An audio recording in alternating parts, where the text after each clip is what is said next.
Hello and welcome to the Outside Line podcast. I'm Peter. And I'm Emma. And we're here to talk about all the serious and silly aspects of Indycar and no other motorsports. Oh, wow. So Emma, what are we doing? You've thrown me off with your change-ups. Crazy. Yeah. We're talking about Indycar. Yeah. So ideally we would release this a bit closer to the start of the Indycar season, but our hand has kind of been forced by the calendar and... There's too much other stuff going on. So Indycar's been relegated to 3 weeks before it actually starts. Yeah, it is a bit weird to do it when, A, we don't know one of the drivers, not confirmed yet. Yeah. And 2, we don't even know if one of the team is going to make it to the first race. Yeah, that's true as well. So, yeah, I really hope those things don't get resolved before, like... I mean, they will. They will, yeah. They will get resolved before the season starts, but we're doing what we're doing. Yes. We're just going to roll with it. So, yeah, I thought this would be like a primer or preview for the IndyCar season coming up. Mainly we talk about why we like IndyCar and some of the things that we like about it. And then sort of discuss the teams and who the drivers are and what to expect from them. And yeah. Yeah. And then end with maybe some predictions that will definitely be wrong, but, you know, be fun. Yeah. Get people ready for the new IndyCar season. Yeah. So... I think I'll go first for why we like it. And I think it's just that there's just way more stuff happening than in Formula One. Yeah. So I came to it from Formula One. I don't want to be one of those people, you know, that I complain about that when they watch another series, just sort of complain about F1. Because I do like F1 anyway. But I think we said it, or you said it in the podcast last year, which is like all the things that you wish were different in F1 are the things they have in IndyCar, basically. Exactly. So, yeah, it makes it a lot of fun. So, there's a lot of overtaking. Mm-hmm. I think one of the reasons for this is on paper, a spec series. Yes. Which means everybody has roughly the same car. They have the same chassis.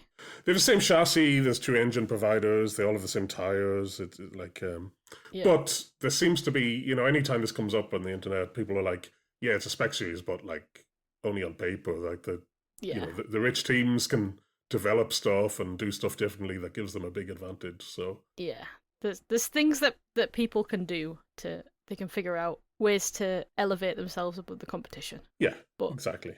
But in general, in theory, the big teams are still the big teams. So yeah, the more money you have, the better. Mm-hmm. So even though last year, right, Alex Palou kind of ran away with the championship, we still got 7 different winners. So It did turn out in the end to be, you know, the mix that we normally get in IndyCar, but it was just very front loaded with Palou wins. The first half of the season was because there was no yellow flags for a lot of the first races. Everyone behaved themselves for some reason, and Palou just kept winning. So it did feel a bit like, oh God, what happened to the IndyCar that I loved?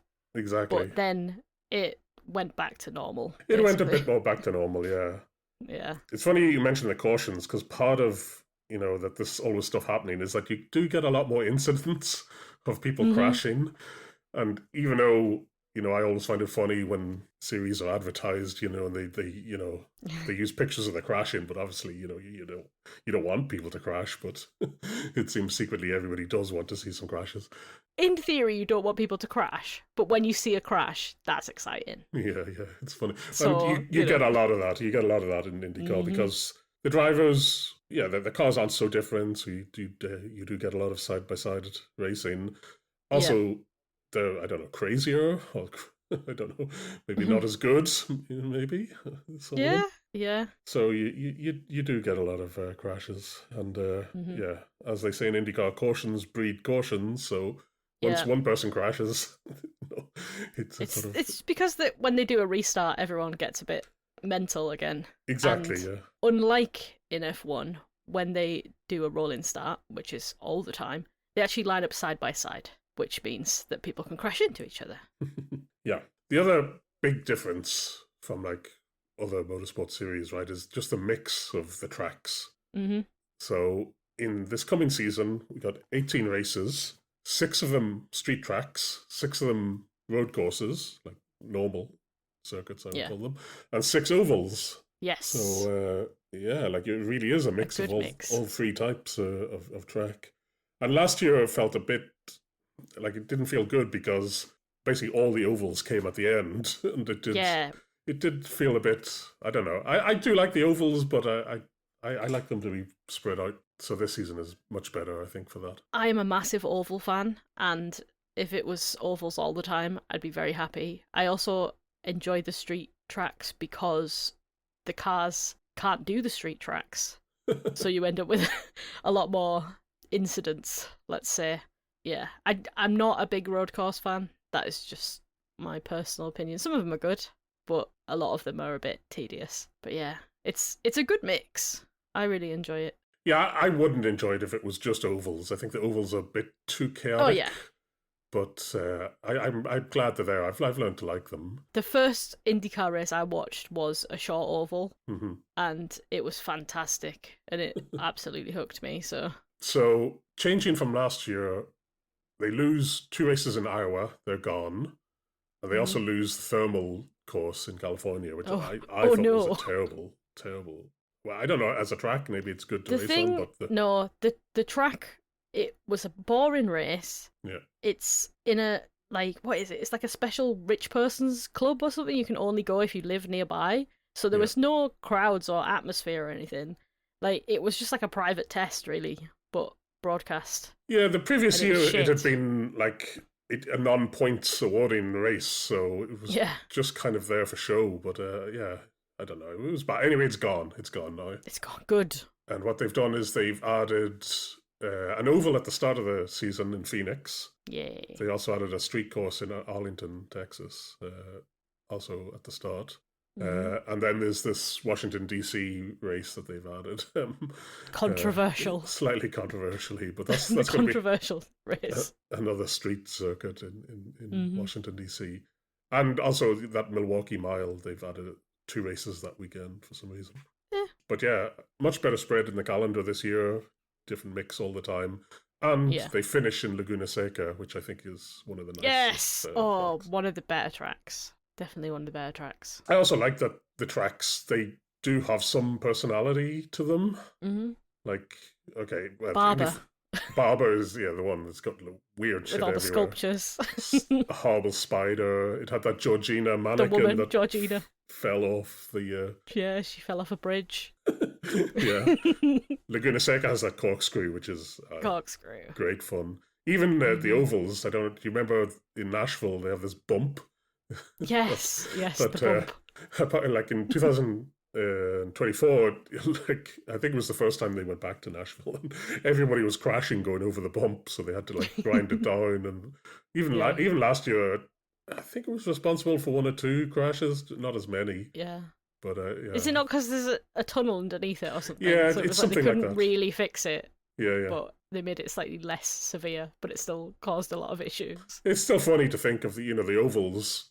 I mean, they're more Mm. or less the same shape. Sometimes they have a little sort of V Oh, they have a section at the little top. V or like But some of them are longer, yeah, but but in general, they're more or less the same, right? So it's an oval. it's still funny that they have even within that there's some personality. Hmm. So I think that'll be good. I'm looking forward to the mix. I'm glad we get a short Yes, oval pretty early. early doors, yeah. Not 100% sure it is a short one, but I presume it is.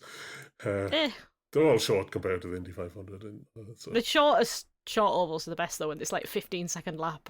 You're just like, woo, Yeah, well, that's the let's go. chaos that I find it too chaotic because it's hard to keep track of like who's where, and if a caution comes out at the wrong time, you can be a lap down. How many laps Nolan Siegel is down? Yeah, well, there was that race where oh, who was it? Wasn't Jacob Abel or was it somebody like that who basically got lapped so many times during the race, but there was so many cautions where he was able to unlap himself. Yeah. Yeah. It probably was April. The other thing I like is maybe it's a lot less sanitized than an F1, Hmm.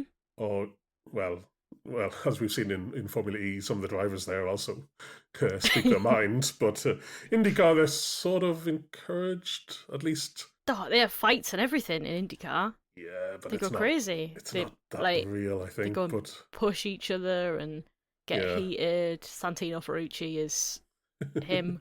He just says things that everyone hates. So Yeah, yeah, You know. he's always trying to cause trouble. He's like, Hmm. yeah, but even I don't know. I still think it's less sanitized, and you get kind of straighter answers. They're not so media trained as in like F1. So Yeah. I think it's a nice change. And then finally, I can only say this as a non-American, but find it funny, the Americana, like the whole Mhm. like all the sponsors and stuff, and Yes. like The sponsors, the national anthem, the prayer for the car, the invocation. yeah. I love Oh, that. They don't show it anymore, and it really upsets me because I really enjoyed that, all that stupid rigmarole. Like, yeah. yeah, it's funny. I would not like it if they brought that into F1 or something, but No, no. it's nice to see every It's so just a often. little cultural quirk, isn't it, Yeah, of America? Like, oh, bless them. They do a little prayer for the car and the drivers and that. yeah. Nice.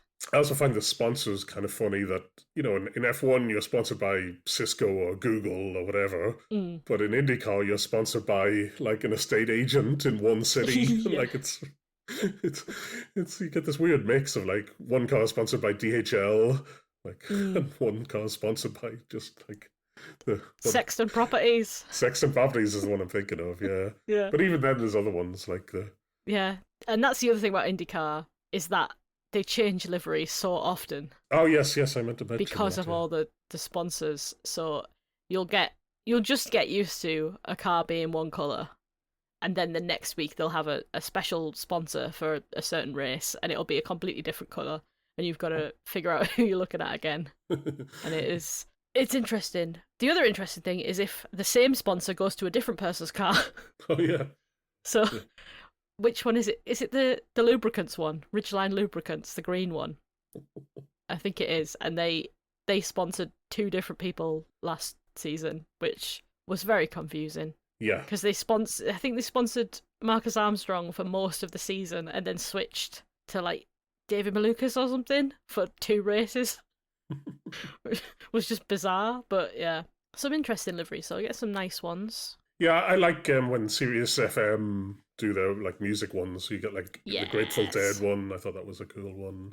The Black Sabbath one, the Metallica Yes, one, the exactly. Creed one was pretty good as well. All American Rejects. Yeah. Oh yeah, I forgot Yeah. that car. Wow, Yeah.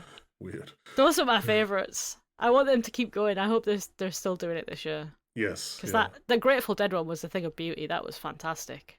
Tie-dye car. yeah. No, it was good.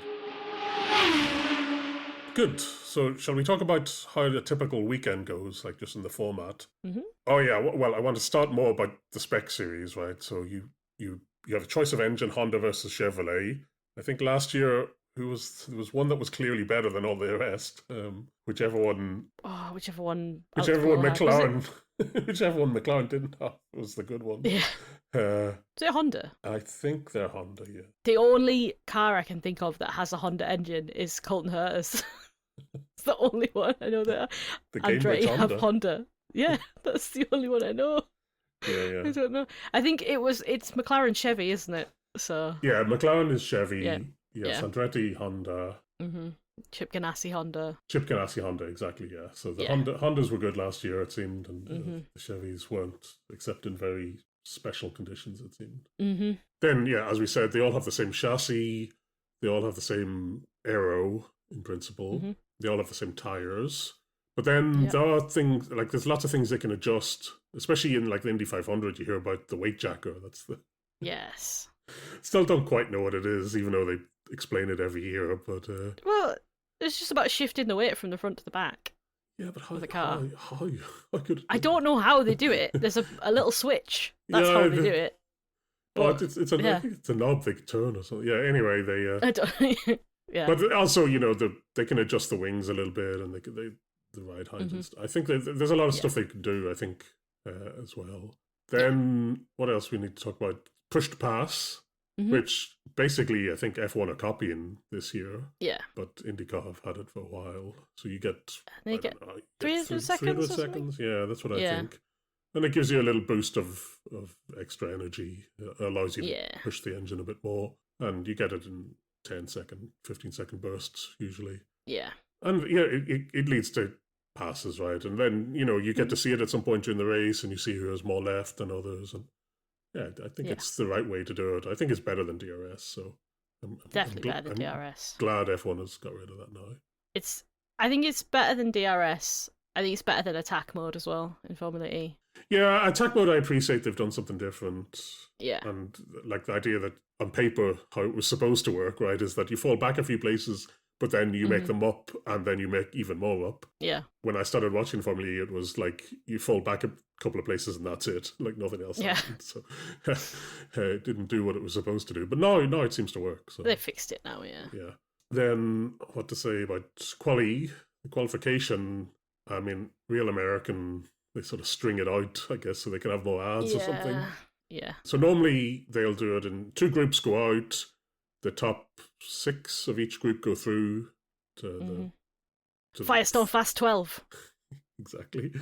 And then the top 6 of those go into the Firestone Fast 6. Yeah, I wish they'd come up with a different name. Yeah, I mean. Anyway, and then those 6 shoot it out Firestone. For pole. And then when they win pole position, they get a hat. They win a hat, and everyone wears the hat. Everyone wears, everyone in the team gets the same hat, so they have the little pole position hat, and they have to take a picture. There's a lot of hats in IndyCar. Yeah, it's funny. Yeah, when somebody wins a race, they have to stand there for another 5 minutes switching hats. It's 5 minutes. It's more like 20. I've seen videos of Pato last year changing all the hats and having to stand and pose with each hat individually. Honestly, so tedious. Fantastic though. Yeah, and then as you said, on the ovals it's a bit different. They tend to go out one by one, and try to set the fastest speed. For some reason they always measure it in speed, but I mean it's the same thing, isn't it? But yeah, they take an average of 3. Is it 3 laps? 2 laps. 2 laps on a normal oval, isn't it? And then 3 and the 500. I think so, yeah. Yeah, so they do an average speed, and I love that. I really love the oval qualifying. I think it's great. Yeah, and then I don't know, do they do it? I think is it only the Indy 500 where then anybody can go out? They're allowed to go back in. Yeah, it resets their time. They lose the time, but then they try to set a faster one. Normal ovals, they just get one chance. Yeah, you get one shot. I like the oval quali when it goes like that. Then so we should mention the fuel first of all. Not whoever makes it, who they always mention. Is it Shell? Shell. Some delicious Shell fuel. It's Shell 100% renewable fuel. Exactly. I've got it all memorised. I could work for IndyCar. I know my sponsors. We should have mentioned this at the start. One of the reasons you get so much racing is that the cars, they don't have to have a full tank of fuel like in F1. Yeah. So they can be much smaller. The cars are much smaller, and it gives you more side-to-side racing. But it does mean they have to come into the pits. Yes, we should have flagged that up at the start as well. Sorry, that they are in principle faster than F1 cars. They're faster than F1 cars.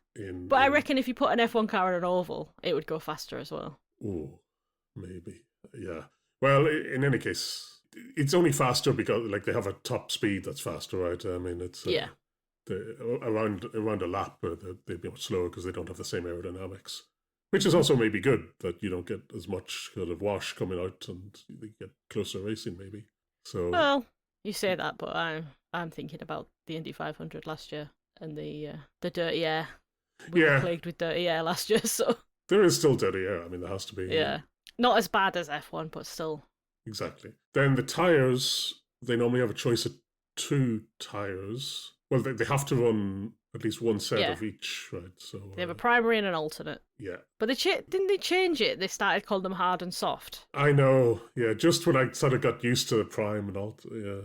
Yeah, and then F2 started calling theirs prime and alternate. So I don't know.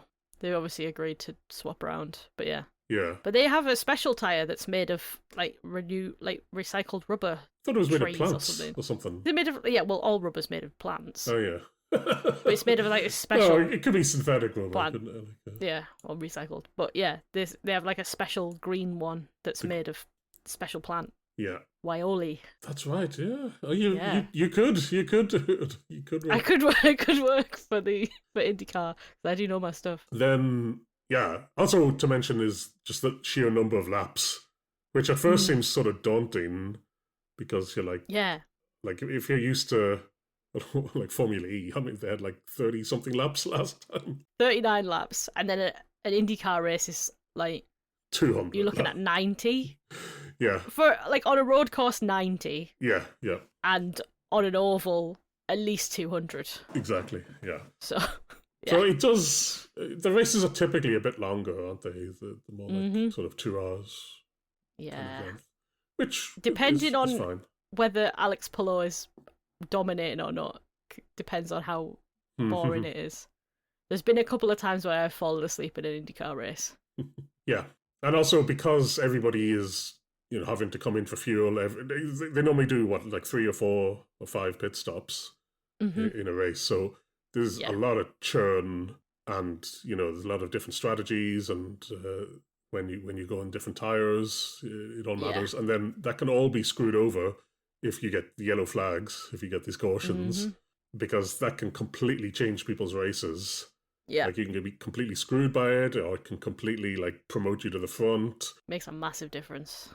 Yeah, also that does sometimes it's a bit too chaotic. You can't figure out what's going on and who's where, and because normally what Yeah. happens is you'll get in the first sort of 20 minutes or 10 minutes there'll be a crash or something, and then a Mm. bunch of sort of the back of the pack will come in and refuel because it doesn't really matter, they're at the back anyway. Yeah. And then that puts them onto this alternative strategy, and then you're trying to track, well, like, will they be able to converge, and will they make like Yeah. sometimes it's a bit too much, but sometimes you get a surprise. Sometimes that Mhm. surprise is Scott Dixon, but Yeah. sometimes it's a nice surprise. Not that I've got anything against Scott Dixon personally. Just there's more exciting ways to win races. Yeah, I was really happy for him when he did actually win a race last season because it was looking like he wasn't. Yeah. But then when he did win it, I was like, oh, yeah, him again.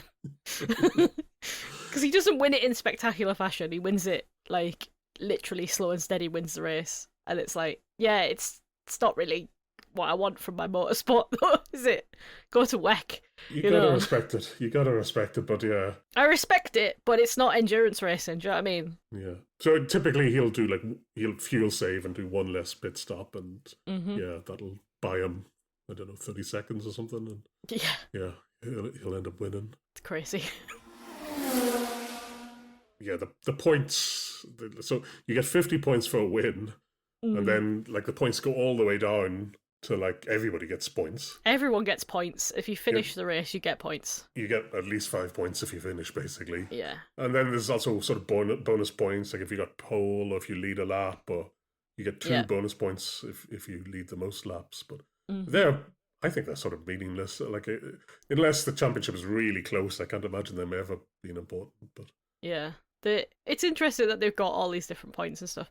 But what I like about the fact that everyone gets points and stuff is that you see cars coming back from the dead, as oh it were. yes, yeah, yeah, So in IndyCar, you are allowed to repair your car. The rules around marshals touching cars and stuff is not a thing in IndyCar, which I love. So if your car goes off in the gravel, the AMR safety team will turn up. They'll pop you back on the road, and you just get going again. yep, yep. Or your car sets on fire in the pit lane, as it is wont to do because of refueling. You just put it out, fix a little bit, get going again. And they can even take them behind a wall and like fix some internal stuff and bring them back. But you don't really see that on like normal races. That's usually for the Indy 500, where it's a bit Yes. more important. But yeah, so that's what I like about IndyCar is that everyone gets points, which I know is a big thing that people complain about. But it means that people try harder Yes, to get exactly. the Yeah. car back out. They don't just give up. Dan ticked him. Just wait, I was going to say you just had to mention him, but actually I Just mentioned had to him mention earlier. it, but yeah. Yeah. Is there anything else from the race weekend? I think we've pretty much covered. Sometimes I you mean, get special practice when there's an oval. If you've got yeah, rookies, they have to do special highline practice for ovals. Well, everyone gets to do highline, but they get special rookie practice because rookies on ovals is not nice. hmm. Yeah, and the Indy 500 is not a normal race weekend because you get a whole week of practice beforehand. You know, weeks and weeks because like they do. So they normally they do a race on the sort of the road course inside Mm-hmm. the oval that Yep. uses a bit of the oval. Then you've got like a week before Week of quali, practice. and then you do qualifying, and then even that they split into the what do they call the Sunday? The, Oh, it's the what's it fucking called? it's called Last Chance or something. Last chance qualifying. Bump day. Bump Day. Bump day. That's the Saturday, isn't it? The bump day of the qualifying. Yeah, it's very mean that well, I mean, okay, we'll cover it when we cover the episode, I guess. But you have what 33 cars can take part, Mm-hmm. but 34 try to qualify. 34. So there's always one person who doesn't get to race. It's so mean. Yeah, but it's like so they take the top 30, don't they? And then they make the last four sort of battle Yeah. it out for the last They have three they have places. to come back the next day and have a little battle. Yeah, it's great. It's so hard. I love it. So mean. It's not mean. I like seeing Graham Rahal cry. Oh no. Oh. Good. So then let's talk about some of the teams and drivers. Mm-hmm. So I have a list of the movers and shakers. So who did we lose? Okay.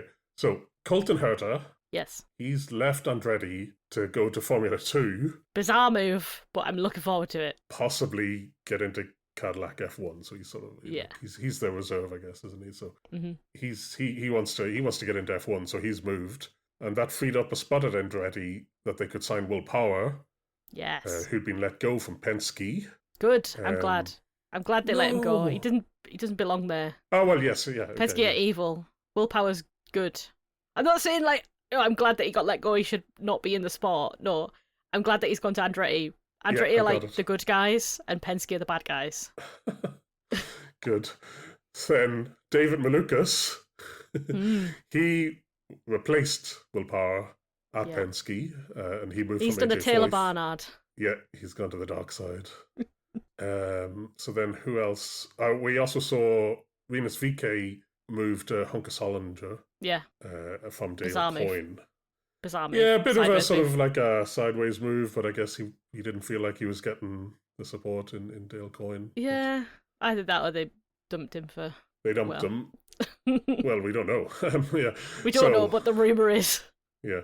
So a few others. So Devin DiFrancesco, he was kicked out by Rahal Edam and Lanigan. Oh, sad. Uh, Who? and he got replaced by Mick Schumacher. Yeah, That'll be very interesting. I'm excited to see Mick. Then Conor Daly, he got kicked out of Hunkus Hollinger, which is sort of sad because, well, I don't know if is it sad or not, but No, anyway.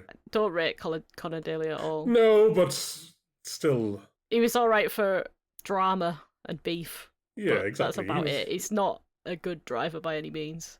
And then Jacob Abel also left Dale Coyne. Oh no! So he's gone. Oh no! Yeah, Whatever will we do? Who will be last now?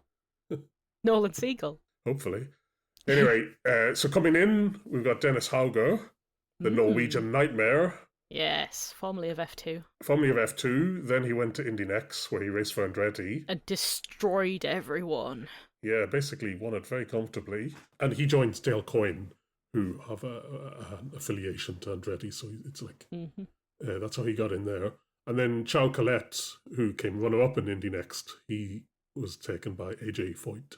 Yes. And then, yeah, the only seat we don't know is at Dale Coyne, but it's sort of heavily rumoured / Rumoured / we've seen pictures of him. It's Romain Grosjean. somehow Grosjean has returned. He's doing his Phoenix impression again. Nice. So they have not announced it. They released these official photographs, and he's in there in the race suit for Dale Coyne. So, well, it was a going blank on? race suit. Basically, yeah, but the It same was- one that what's his name? Piquet was Yeah. wearing, I think. So, Yeah. So it's kind of confirmed. Let's be real. The worst kept secret ever, but yeah. I mean, they must be waiting for some sponsor money to fall into place or something, but it's Probably. so odd. It's Yeah. so odd to not. Yeah. Anyway, so we think maybe Grosjean, who, yeah, he had 2 seasons in IndyCar and didn't really impress in either of them. Although in the second season he was with Hunkus Hollinger, I think. He was with Conquest for both, wasn't he? Oh, was he? I thought he was in it, Yeah. but maybe I just Maybe he'd assumed done he was. 3. No, Either way, he was not good. he didn't impress. Which, No. yeah, maybe he's really good. I mean, there was some races, especially early on. Like I remember one in Long Beach where it looked like he was pretty good, Yeah. but then yeah, just never delivered, and also made a lot of mistakes and stuff. So anyway, yeah, it seems he's back. So maybe. Great. So let's go through the teams. We do it in alphabetical order because that's the way I wrote it down, although it's not ideal. But anyway, so we start with AJ Foyt, who I've put in brackets Penske B team. I don't think so. They are affiliated with Penske. They have some sort of agreement. Like a few other teams have agreements with some of the bigger teams as well. Yeah, they have it's a technical partnership, isn't it? So they like kind of share engine information and setups and stuff between them. In theory, but in theory, yeah, I think some teams are closer than others in their partnerships. But anyway, they're allied to Penske. Yes. And their drivers are Ciao Colette and Santino Ferrucci. Wow, what a shit team. Oh, that could be good. I don't know about Ciao Colette, but yeah, I mean Santino Ferrucci. Well, he has his moments, but as a person, he is not likable at all. Oh yeah, but like I don't really want to watch him win a race. No, to be honest, no, me neither. Because he'll be awful about it. Yeah. So yeah. Then we have Andretti. Their lineup is Will Power, former champion. Marcus Ericsson. Yeah, formerly of F1. Well, formerly of F1 and winner of Indy 500.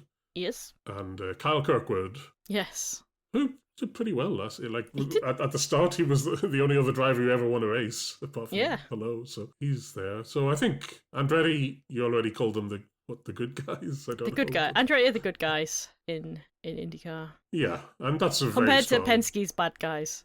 Yeah, that's a very strong lineup. I mean, adding Will Power, it's going to be great to see if he can do something. Next, alphabetically, Arrow McLaren, who we've got Pedro Award, Nolan Siegel, and Christian Lundgaard.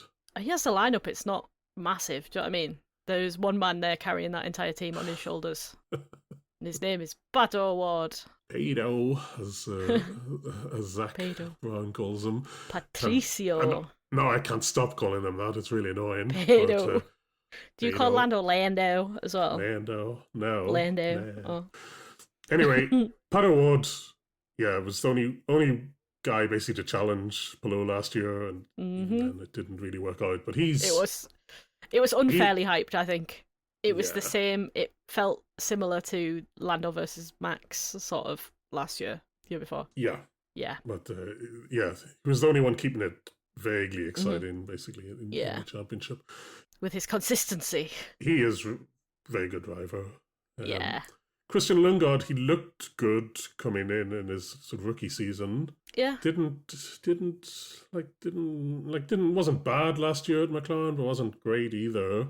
He just kind of kept himself out of trouble, really. He didn't set the world on fire. But I do think a lot of that was down to the shit engine, really. Yeah, exactly. McLaren. Yeah, McLaren just couldn't really compete. He did well in the races where Pato did well, but Pato was better.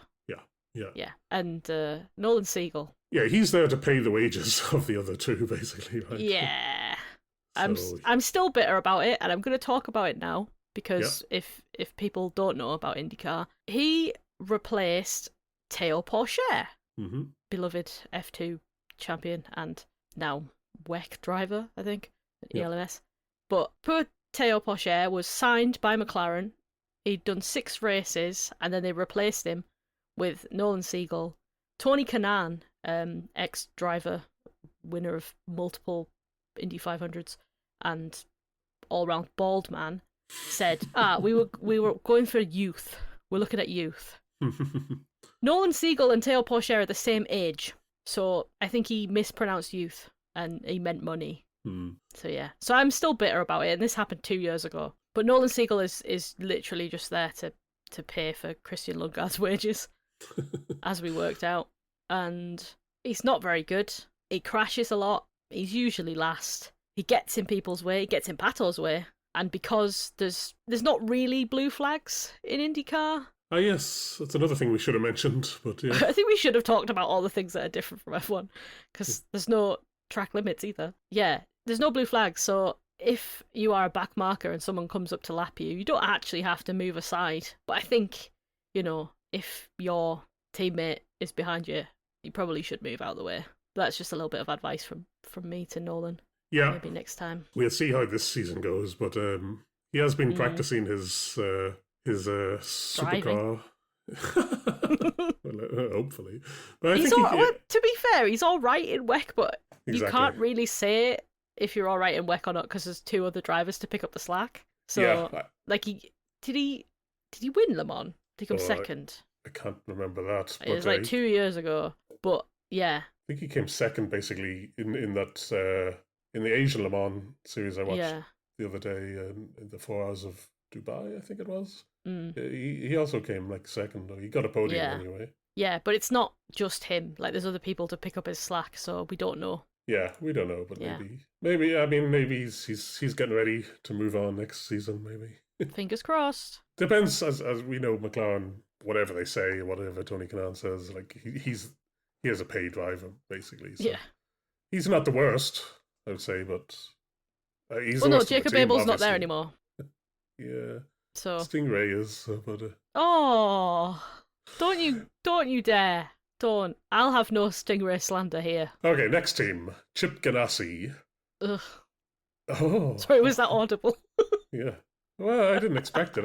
I mean, if Penske are evil and Andretti are good, what are Chip Ganassi? Neutral evil. Neutral. Is that a thing?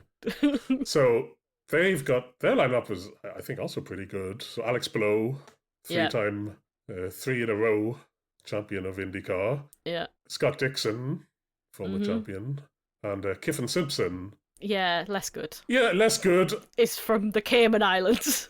Yeah, that's all we can say about him. That's the main thing, everybody. But he did start to get better in the second half of the season last year. So maybe he's coming good. Maybe we might see him more this season. Maybe. Hopefully. But again, if you're in basically the same car as the other two, you're not going to beat them. But anyway, then Dale Coyne Racing, which are the affiliated with Andretti, and that's how Dennis Hauger has been sort of put in there to kind of learn his trade and see if he's good enough to move up to the main team eventually. And then probably the other one is Grosjean, as we said. Dale Coyne, they don't normally do all that well, do they? No, they're not the best team. Let's be fair. They're just one of the back ones. Yeah, exactly. Yeah. They're to make up the numbers. Let's say. Usually, so last season they had Jacob Abel and Rinus VK, and again, not an exciting lineup. No, VK occasionally, he looked like he could get in the mix, maybe in a better car, but the less said about Abel, the better. Okay, next, Ed Carpenter Racing. Oh God, with old man Ed Carpenter. Old man Ed Carpenter. He's not that old, is he? Actually, no, he's 44. 44, yeah, but he looks really old. Doesn't look a day over 57. Anyway, Ed Carpenter, okay, they've got Alexander Rossi, long-time IndyCar driver, winner of the Indy 500 as well, and Christian Rasmussen. Yes. So I think that's a pretty solid lineup. Terrorist, Christian Rasmussen. Yeah, he is, Yeah, he's a bit feisty, let's say. Yeah, the two of them are, I think, like. They are. They're the kind of hell team, I'd say. Chaotic neutral, I'd say. If we're going with D&D alignments, which I don't know anything about, so. No, neither do I, but that sounds about right. Chaotic neutral. There you go, Ed Carpenter. They're sort of mid-table, right? I mean, they get in the mix occasionally. Then Hunkus Hollinger. Their lineup is Rinus VK and Stingray Robb. Oh, what a lineup! Oh. I'd say they're going to spend most of the time at the back. I would say. Yeah. Well, they normally do, but good old Stingray. Good name. I'll give him that. Oh yeah, fantastic name. Good Christian boy. Yeah. Yeah, I don't want to say anything mean about Stingray Robb, but yeah. Um, let's move on to Meyer Shank Racing. Oh, yeah. They are affiliated with Chip Ganassi, and their lineup is Felix Rosenquist and Marcus Armstrong. Yes, Mouse Boy. The Mouse Boy, as we Yeah. called him in, what, like our first episode or something? Oh, it was like episode 6. I mean, two good drivers, I think. Yeah. Good drivers, maybe not good car. Yes, mid-table to... Mid-car. Yeah. Rosenquist, again, looks like, maybe could do it if given the right car. I like Rosenquist. Yeah. Yeah. He left McLaren, didn't he? So he's had the taste of what should be a good car. Yeah. But there was one time where there was all these Blomqvists and Rosenquists, and there's too many, so I forgot which one's which now. But yeah. No. Let's move on to Prema, who may or may not. We don't know. Status unknown, Prema. Strong rumours that they were trying to sell the team, that they don't have enough money, they didn't attract sponsors, and yeah. So Prema, they're a European team based in Italy, mainly do the feeder series. I don't know, for some reason they thought they'd get into IndyCar. Give it a go. Not totally clear why, because it probably cost them like 40 billion or something to get to set up, and then it seems like nobody wants to buy them. They might not have enough money to run the season, so we don't know. We don't know what's going to happen. I hope they are there, because I hope they are, but they were pretty much backmarkers for most of last season, apart from Schwartzman got pole at the Indy 500 somehow. Bizarre. Absolutely bizarre. Yeah. Still don't know how that happened, but there you go. Yeah, so the other driver is Callum Ilott. I mean... Yeah, he's all right. Yeah, he's fine. Yeah, he's solid, does the job, but just that car, they hope maybe they'll be better this season, take what they've learned, but I don't have strong hopes for them, given even if they do make the first race. Anyway. Then 2 more teams. We got Rahal, Lederman, Lanigan. Grabe Rahal somehow got a seat there. I don't know how that happened. Don't know how that happened. And the other 2, Louis Foster and Mick Schumacher. So pretty. I mean, Louis Foster was he Rookie of the Year last year? I forgot who won it. I think so. Yeah. I mean, there was only 2 of them. So. Yeah, I think it was him. Yeah. it was him, and strong mustache, but it needs to go. Yes. Yeah. Very, very. Yeah. It's a posh English boy. Very posh boy. Yeah. But and then Mick Schumacher they brought in. That is an interesting signing. So excited to see this. I hope it's not going to go badly. I want him to do well. I want him to do like a Bobby Schwartzy and just get on an oval and fly and be amazing out of nowhere. That's what I really want for Mick. Yeah. You got, a soft spot for Mick. Just didn't quite get a shot in F1 maybe. But then, he was at Haas, wasn't he? He was at Haas, and then, he did okay in F2 as I understand it. But, so I think he was in F1 basically on merit, but obviously the surname does help a lot. And there's a lot of German companies happy to sponsor him and be associated with the surname. So, it's exciting to see him in big boy racing again. Yeah. No offense to WEC.